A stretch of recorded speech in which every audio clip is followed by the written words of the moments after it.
Hey warriors, welcome to the Untamed Life podcast, where we are breaking free from those chains of the past and rising to lead extraordinary lives. I believe it's time for us to ditch the rules of this world that are keeping us enslaved in the grind, playing from behind, and instead opt into a conscious and strategic upgrade, one that is founded in spiritual principles that can only be accessed through the power of the heart.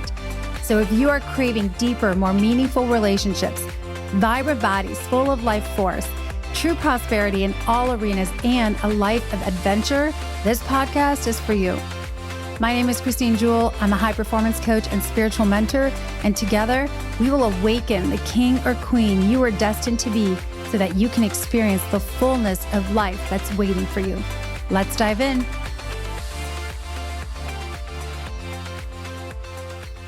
All right. Welcome back to the Untamed Life. You guys, I'm excited about today's conversation because the conversation is going to be pretty light. It's going to be light, simple, actionable, and super potent if you actually receive this message in your heart. It's inspired by a reel I did yesterday on what makes a great marriage. And I was talking about marriage not being an individual sport. So yeah, we're talking about marriage as a team sport today. But here's the thing, right?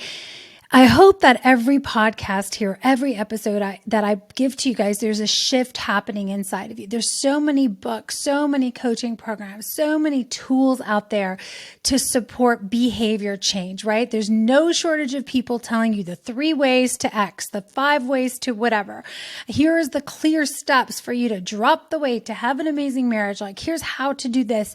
But the reality is, if we don't shift not only the behavior, but the heart and the mind of the person behind the behavior, behavioral modification is temporary at best. You're sticking a Band-Aid on something.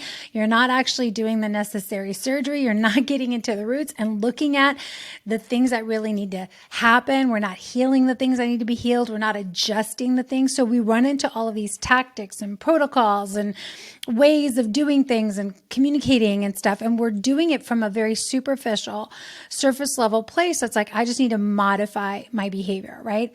So behavior modification is a huge part of interrupting our patterns, because we are creatures of habit, creatures of pattern. And so we want to be aware of the patterns that we're playing out as parents, as partners, as business people, as leaders. And we want to notice, like, what are the patterns that are actually adding life to my team, my household, my children, my marriage? And what are the patterns that are actually keep derailing me, that take me off course? So once we have awareness, if the pattern is not something we want, yes, we want pattern interruption. We do that very quickly through behavior modification. But if we only address the physical, we stay at the surface, and it won't be long before we are trying to convince ourselves and talk ourselves into, why we should stick it out. And it becomes the world of force, and we lose motivation. We lose inspiration. We lose the desire to make the change. And this is really important. And I know all of you can relate at some level, whether you did a 28 challenge one time, maybe it was a nutrition program, maybe it was a workout program, maybe it was something like 75 hard, like my husband is doing now. And like, if you don't really get to the core of why this matters, right? To the heart of the matter, it's just another thing on the surface. And if that surface level thing isn't resonating deep enough, truthfully enough for you, potent enough, then you will not stick it out. So while I am a fan of behavior modifications, and absolutely we need to take action, what I'm really hoping is that today's conversation will provide you with both the behavior modification, but really the shift of heart, the shift of what you're focused on, where your energy goes, where your focus goes, energy goes, right? So when we shift the focus and we shift the heart and we shift the energy, the entire state changes, and therefore the outside world starts to realign really quickly, right? So I'm a big fan. Let's get to the heart of the matter. So let's jump in. We're talking about having a great marriage. And here's the thing. I work with a lot of couples. You guys know one of my favorite things to do is help support couples who are struggling either through broken trust because maybe there's been an emotional or a physical affair, or trust has been broken another way. It doesn't always have to be through emotional connection or physical connection, but that's a big one. Sometimes it's through financial things. Sometimes it's just canyons of disconnection that happen. But I really believe that having a phenomenal, like a really healthy, safe marriage, safe home is so key to everything else multiplying in our life. We are so busy trying to grow our businesses, invest in our businesses, invest in our companies, invest in the external, our teams, right? Externally. And yet a lot of us are we're doing all this personal development work, all this leadership work. We're doing all this investing of time and energy and money in external things and in ourselves. But sometimes we look around at the very home that we come home to, or, when you're breaking, and it's like, what is the environment of your marriage? What is the environment in your house, in your atmosphere? Because if that foundation isn't solid, isn't safe, isn't life-giving, nurturing, where people can be raw, can be real, can be safe, then everything else cannot really multiply sustainably. I've shared my story many, many times. I know this firsthand. We pour so much into the external to build these castles, these businesses, these things, these empires, only to have it all taken away when we don't recognize and appreciate and invest in the things right under our nose. The thing that is the treasure is not the thing that you're chasing. It's the children, your sons, your daughters, your wife, your husband. Like, those are first and foremost the first treasures that we have been entrusted with, right? The first gifts. And I do believe that God is like, hey, I want to see how well you manage, how well you lead, how well you nourish and multiply that first treasure, which is the treasure ultimately that everybody wants, at the end of their life. They're not counting how much money they made. They're counting the quality of their relationships. That's the stuff that matters. So bringing our attention back to specifically the sacredness, the union of husband and wife relationship. And I want to say this, that as I start to work with these couples, especially that are trying to rebuild trust, or just like two bulls in a china closet, like butting heads, or maybe one avoidant personality, right? And one super anxious personality. And you guys are just like, you can't sync up. It seems like one person's running at one speed, maybe, a lot of men, and again, I'm generalizing here, but I find that sometimes a lot of men have a faster pace than the women do, and so like our pacing is off, right? We're not synced up. One of you, it doesn't always have to be the man, right? Sometimes it's the woman. We're like running, frenetic. And maybe it might be natural for us, but it's a different pace, so we don't sync up. Our mindsets are different, right? So we might be battling with different psychology, different philosophies around things, different beliefs. Our energy is different, right? So one of us we are all energetic beings. So when we are like not syncing, not in harmony, first and foremost, there's like this rub. There's this like rub or tension in the atmosphere that's like everything that's being transmitted comes through like this weird filter, right? And we're like, why did you say that? What were you thinking? Why did you do this? And we have so many things that we're experiencing and projecting in the atmosphere and assuming the other person is thinking without even like getting clear on what is actually going on. So if there's friction inside of your home, whether you're aware of it or not, if you're walking on eggshells, if you feel like, man, we are just rubbing each other, we're not getting each other, we're fighting each other, and we're supposed to be on the same team, then this is a conversation for you. So I want to start by saying this. One of the first places that I start with is recognizing and acknowledging and getting crystal clear on the fact that marriage is not an individual sport. Marriage is not a tennis match, right? It is not a golf game where it's just you out to win. I don't know. You're not swimming lanes in your own lane. So marriage is a team event.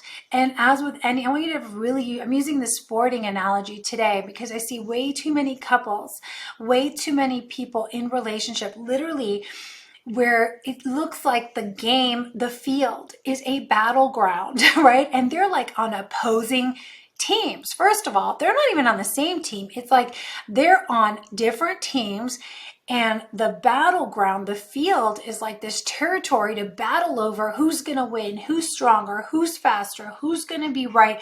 Can I run you over, trample you? And we have just this air of competition that has us against each other. So there's strife, there's fighting. We're looking at each other to see how we can kind of get one up on the other one, or find the pocket, find the hole, right? How to navigate instead of looking out on the field together, side by side, standing on the same side of the field. So the first order of business is recognizing we are on the same team. And this is our field, and we own this field, right? And whatever that thing is that we are struggling with, that we are fighting with right now, that is the thing that's in front of us, right? That thing is the opposition or the other team.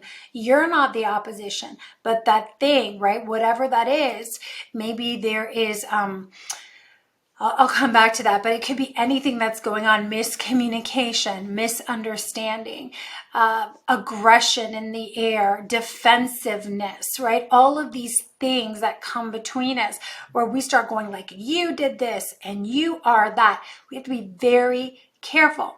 That thing, that energy, that emotion is a thing. It's not who you are. So we have to stop pointing fingers and saying, you are this. That's one word we have got to remove from our vocabulary, especially in relationship, in communication. I love the fact that the holistic psychologist did this, just did an entire carousel on this, which I was like, man, that was so great. I've been talking about this forever with you guys about stop saying you. We are the team. We are a team. Here's where I'm at. Here's what I'm seeing. Where are you at? If we're going to use you, it's like, where are you at? What's coming up for you? What do you see, right? Your players over there. You guys got to work together. So number one, we are on the same team. We are not enemies. We are not on a battleground against each other. We got to look at that first and foremost. And so part of this concept, just to help you break it down, because a lot of people want to be on the same team, but they don't know how to get on a team, right? They're like, I don't understand. We can't seem to get synced up. So here, let's break it down. First of all, I know this sounds super rudimentary, but we have to start with the foundations. Think about it as with any athletic team, right? Some of you guys are sports fans. I know some of you ladies too, right? But every team has a name, right? They have a name. And I think it's so important for us to get clear on what our team name is. What is the name of our team and what do we stand for, right? You can kind of imagine the mascot in a way, and I think it's important to not just make it your last name, right? We could be the Jewel team, but that's too close to each of our individuals. We have to create something else, because a team is individual players as well as the whole. If you go out on the field and you play as individual players, and you know how this goes, you can watch games where you've got a guy that's peacocking the whole time, or a woman that's always got to be the one to get the ball, not passing, wants to be the superstar, wants to be the shiny object, wants to be the one that, and they're not a team player, right? We see this in 6-year-old soccer. You're looking at the kids, seeing them run like a horde, chasing the ball, and it's just everybody's trying to get the attention, their hands on the ball, instead of spread out. Look at the lay of the land. Who's in position to handle this right now? When is it time to pass? Your individuals, which is important. I'm going to talk about that in a minute. But you really have to operate as a whole.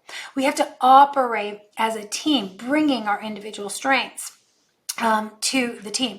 So I think it's important for us to have a team name, because that's what unifies us, right? It gives us that identity that is who are we, and what do we stand for? What does our team name stand for? I actually, take couples through this exact exercise. One of the first things that we do, and it brings up a lot of great conversation. Sometimes we spend an entire day on these topics that I'm talking to you about, because it's something that you really get to discuss and hash out. And I've been in client immersion days where a couple was trying to figure it out, but they were just had such different ideas of their values and what they stood for and whatever, that even coming up with a team name and something that they all represented, we had to do work on that actually took much more than a day, because there was some things that we had to work out. So I wanted to say that because sometimes we think we're on the same team and we think we know what we stand for, but your partner may have a very different idea of what that means. So what is the team name? If you guys hear me talk a lot here, our team name, our household is gravitas. You know, first and foremost, Mark and I, we want to be that place of gravity for each other, that place where it's just a safe place to land. We want that to be for our kids. It's a conversation we have with the kids, with everyone that comes into our home. We have a mat by the front door. That's the first thing you see. We're making our own flag. I mean, we're really having fun with this, because it becomes like a glue that holds us together, right? And we can come back to the place of, okay, this is what gravitas is about. Are we living in alignment with that? Are we being congruent with that? And it's cool to listen as this becomes part of daily conversation. It becomes a North Star. So what is the team name? What do you guys stand for, right? What are your strengths as individual players? I think this is important to really think of yourself as a team for a minute. Each one of us, I've talked about this extensively, and I love diving into this work with my clients in our group communities to really unpack, what are your unique geniuses, your unique gifts? What is the thing about you that comes so naturally? You don't even have to think about it. You just boom, you drop in, you handle it. We can pass you the ball. We know that you just get it. You receive it every time. You got a smooth stride. It's just natural for you, where someone else is a natural blocker. Someone else is a natural quarterback or whatever it is. I'm using the football analogy, right? I was a natural striker. I played left striker in soccer. So I just felt really natural in that position. I would not be a good sweeper, right? So what are your strengths as an individual player? What are your gifts? What do you bring to the whole that is really necessary for the whole to thrive? Likewise, do you know the other players on your team? Like, what are their strengths? What do they bring? Their uniqueness, right? And what is our weaknesses? We spend way too much time looking at each other in opposition on the playing field. We turn it into a war zone. We go in there. It's not safe. We're ready to fight. We're ready to play offense and defense against each other, not on the same team. And we are trying to take advantage of each other's weaknesses, literally like two opposing teams do. Isn't that what you do, right? You study. If you're in athletics, you study the opposition. You study the other team's weak points so that you can take advantage of those pockets of opportunity. You know where the weak links are. You know how to play the game. And that is in relationship. That's a lot of the manipulation that happens, where we push each other's buttons. I call it poking the bear. And if we haven't done a lot of work around our wounding and restoring and healing our core wounds, we will often start poking and picking at someone else's wound that we love dearly, but we will poke them there when we're hurt or we're triggered or we're upset. And so now that would be like us running over to our player who maybe we know has a torn ligament in his right ankle and has a recurring injury there. And he's on our team, but we run over there and stick our foot out and trip him on his right ankle because we know that that's the weak link and he's going to go down. And then we stand over him and scream at him for not being strong enough or stable enough or holding the line or whatever the thing is. So I'm using a lot of analogies around sports today, but we have to pay attention to where we do this inside of our relationships. So the person's weaknesses are there for me to be aware of, not so that I point them out, so that I manipulate them, so that I poke them, but I actually can bring the strengths to the table, optimize their strengths, and we are, supporting each other's weaknesses, right? And obviously it's each of our own responsibility to work on practicing the drills, cultivating the skill sets where we're weak. If one of us is not strong in patience, which would be me sometimes, I have had to do a lot of work around listening, slowing down, being patient, because I was that player that was always running way ahead, looking backwards, and my team would be like way back there, and I'd be like, come on, what is wrong with you guys? Why are you so slow? You guys need to train harder, and da-da-da-da-da. And it's kind of funny, I was watching that Top Gun that part too recently. It's not Iceman. I forget what the guy is, but he kind of is like Iceman #2, where he thinks he's so great and he's like the fastest one, and I'm going to be the team leader and I'm going to be the captain. And he thinks his, doesn't stink. And it's like he's the best pilot, and he's just leaving his teammates in the dust. And I love that scene when Tom Cruise was like, you just left your teammate to die, right? The mission just failed because of your ego. And that is really what I'm trying to drill home here, is that so many times we are sent on mission by God, by, the vision. Like, we are on a mission as a couple. We're on a mission. Like, unless the purpose of your relationship, I don't know, is just like so that to be together so you're not bored, or just to be together so that you can have some company to do things with, which is fine. But I believe when I'm talking about marriage and I'm talking about sacred union, I'm talking about a power couple territory. Like, we're here for something greater than ourselves. And maybe that mission is to raise amazing humans that are emotionally safe, who believe in themselves, who know who they are, right? That can go out and be great stewards of their own families. First and foremost, that is the mission. So all of us have a mission. So when one of us does that, and we're running ahead and we're letting our ego, our superiority, right? We're all in our strength, and we are not conscious of where our other people are. The mission is a failure. If one person wins and the other person loses, it's a loss in a team sport. There is no such thing as a team win that way. So knowing our strengths and our weaknesses, the part of that also is, when do I pass and when do I lead? When do I step in and when do we step back? And it's a bit of a dance, and Mark and I think it gets to be part of a conversation when we're making decisions. Sometimes it's financial decisions, whether it's buying a new car. Right now my car's in the shop. It just got towed this morning, and we were chatting about, how we make the decision. Should we get a car or not? What do we want to invest in right now? How do we want to move money around? And, we're having these conversations, and part of it is like, okay, when am I leading? When am I passing the ball to you? When am I going to let you get this one? And so whether it's making decisions around the kids or around finances or whatever. Again, a lot of couples I see are in turmoil inside their marriages because they don't trust each other to take the ball and run with it, right? I don't trust you. I passed you the ball. Now I'm not trusting you to run it. I'm sitting there screaming at you the whole time, like those parents on the sidelines. Those parents on the sidelines, they're just like screaming at their kid the whole time.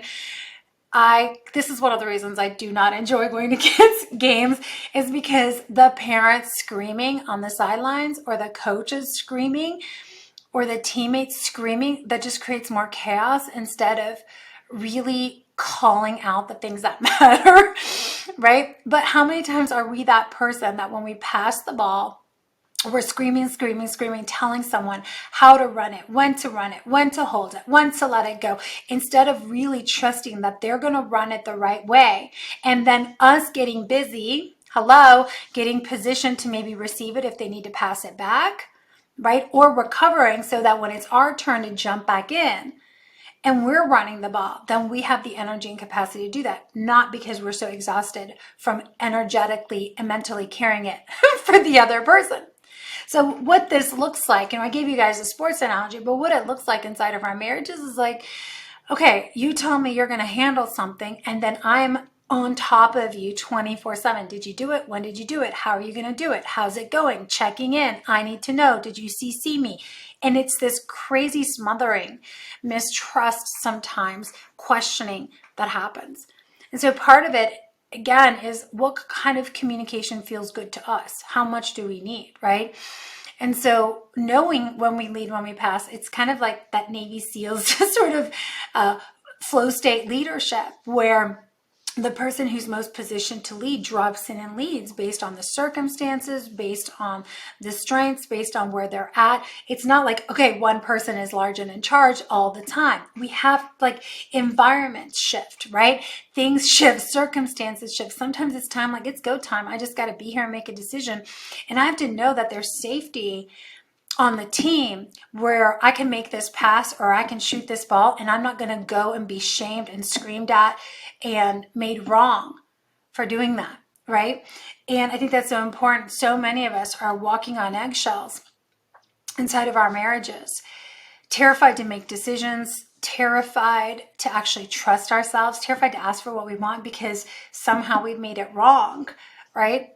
To take shots, to pass the ball, right? It's always have to be one person making all the calls or one person getting all the credit or whatever it is. So paying attention that marriage is not an individual sport. It really is a team event. The last thing I want to say around this, and on the heels of last week when I talked about being out of integrity, out of peace, in inner conflict and turmoil, I think this really transfers over to the relationship conversation. That when we are unclear on our values as a couple, what do we stand for? We need to clarify that. When we are unclear on our values, we don't know what matters most, what that actually looks like, what matters to us as a unit, as a team, as the team name is gravitas. What are those clear values? And again, it's not just slapping some words on paper, or you walk into some companies and you see their core values up on the wall, but is it really something that you stand by? You live it out. You talk about it at the dinner table. You can redirect each other to when maybe one of you starts going off on a tangent or off course, or you start defaulting to some poor habits. We don't fall into this pattern of judging and pointing fingers and shaming each other and accusing and going on offense, but we actually can redirect both of our attention on like, hey, here's the play right now. Remember, this is what matters. We got to get back into the right configuration so that we can do this right instead of screaming at each other for being in the wrong position. So we got to call each other back, call each other back, call each other up, call each other to look up. If somebody's off course looking down, it's like, look up, look forward, over here, right? We've got to redirect each other's gaze, each other's focus, each other's energy, and each other's physical bodies through action. And that is a very tactical thing because what you focus on grows. So if one of us is focused on the wrong thing and is getting all agitated and worked up, and we jump into that party and we start taking that bait, and now we're both fighting about something that has nothing to do with what we were originally talking about, now you just also jumped into the wrong play and got pulled off course. The wisdom of a great team is being able to pull those people back, right? Those players back. So whether you're using these analogies of the sports teams like I did today, or being on a battlefield, because I do believe both are true. We're both playing a game, the game of life, and we're also in a very real war zone in the world where there is a battle of two worlds, right? There's the world of love and the world of fear, and everything everything is either under one umbrella or the other. There's the world system, and then there's the heavenly system of kingdom on earth, and they're both they're both very real and very present and very right here, right now. And we have to be aware of the battleground that we're walking into every day, that we are in physical environments, we're in spiritual environments, right? We're playing a game, and we got to decide, what game am I going to play, right? Am I going to play constant offense and defense, battling against my teammates, peacocking for significance, going back to get my needs met from the wrong places, or am I going to play the game of building leaders, building a team who knows how to work together, right? Clarifying the plays, clarifying our values, clarifying what we stand for, strengthening the team, strengthening the bonds. And I want to finish today by saying this is getting clear on what does it look like when you're both winning? What does it look like when our team is winning? So first, as a couple, right? What does it look like when we are winning as a unit, and also we're winning as individual players? I think that's really important, because I'm not talking about neglect yourself or sacrifice yourself. I'm talking about what does it look like when we're honoring, when we're winning, and we're coming off that field feeling strong, feeling more connected, like we just play together really well. We got to define what winning together looks like. And so many of us are trying to do this in our families with our kids. And what does it mean as a family? But it starts with us as a married couple. It starts with us in relationship. because you can't do it for the outer unit. It's like having two captains on a team who can't get along, but we're trying to unify the team. How does that work? Right?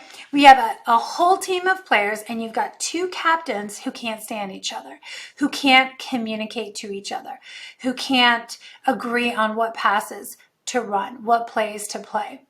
It's a shit show, excuse my language. But we have got to get on the same page.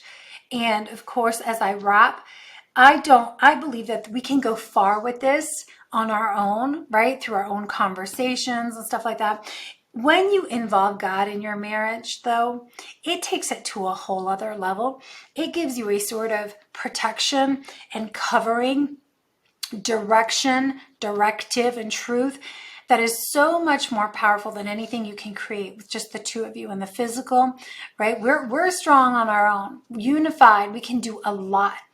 But when we get unified with each other and under something greater than us, under that greater mission, that greater covering, that greater sense of purpose and direction, that greater sense of knowing what really matters and what our truth, capital T, means to us, man, there is a rocket fuel, almost like a supernatural rocket fuel of divine support. And that's exactly what it is that you have angelic support, divine support, because now you're in full integrity and alignment as a couple under the covering of our Father, of our Creator, right? And everything in His realm, which is honestly the place that I want to be. So I think there's a healthy fear of God in the sense like I don't want to be out. I don't want to be out from under that place. I want to be in that place, in that beautiful place of being in connection with Him, being held by Him, having Him be the CEO of our businesses and really the point person in our marriage. And so I just want to leave by saying this today. It's important that we start doing this work as individuals. We start doing this work together, and really getting God involved is going to be the thing that really begins to amplify and multiply, deepen your marriage exponentially. One of the greatest things that I'm so grateful for, like so grateful for, is that my husband and I are in the place where we can sit together in the mornings. I come up, part of my morning routine is I come up, I have my coffee, I drink a little bit of coffee, I write in my journal, I read usually the Word of God or some books and some stuff like that, and then I pray, and then Mark will come up and we'll have about 10, 20, sometimes longer, 30 minutes of connection and getting ourselves on the same page, and then praying together over our businesses, over our children, over where we're being led. And in the beginning when we did that, it was awkward because it was new, it was unfamiliar, like we kind of did these little prayers. But as we cultivate this habit, it's really been something that is not only strengthening our connection, but it's giving us so much more clarity on the direction that we're headed in, on the vision and the how, the guidance step by step. And we are really getting on the same page because we are hearing the same thing. Instead of me bringing an opinion to him and him having an opinion and then our opinions competing to see which one is right. So I hope that really lands for you. As always, I love to hear from you guys. I definitely hope that you are spreading this message with at least one person that needs to hear this message today. Right now, I invite you to go ahead and forward this episode over to somebody in your private messenger, because this is how we spread the message, right? We hear something, it hits home, and then we share it. If you have a good thing, you share it. And lastly, if you are feeling the call to go deeper into this work inside of your marriage, I work with 3 couples per quarter at a very intimate setting to really help you get aligned in your values, to deepen the connection, to build trust and clarify the communication, the lines of communication. So it's such a beautiful journey. You guys can learn more about that by clicking on the link below. Apply to work with me. We'll reach out to you with next steps. And if it's not through that private mentorship container, we have an amazing online community that meets several times a month where it's like a wisdom circle mastermind. There's teachings, there's training around relationship building, there's conversations that are raw, real, authentic. It's an amazing group of men and women who are committed to rising together as powerful co-creators and wanting to rebuild an amazing marriage. So if that's you, make sure you click on the link to connect so we can get to know you. And point you in the right direction. Until next time, you guys, thank you for being here. Thank you for being in this much needed conversation. Remember that marriage is not an individual sport. It's a team event. Bye for now. Till next time, here's to loving fiercely, leading courageously. Ciao. Thanks again for joining me in today's episode. It is my intention to bring you valuable, heart-shifting content every time that will upgrade your life. If you're a new listener, make sure you follow the podcast so you can stay up to date as future episodes roll out. And I invite you to head on over and join my free community, Warriors of the Heart, on Facebook. In there, you'll find bonus trainings, a game-changing assessment tool, and exclusive member-only offers. Until next time, warriors, here's to loving fiercely and leading courageously in the untamed life, the only life worth living.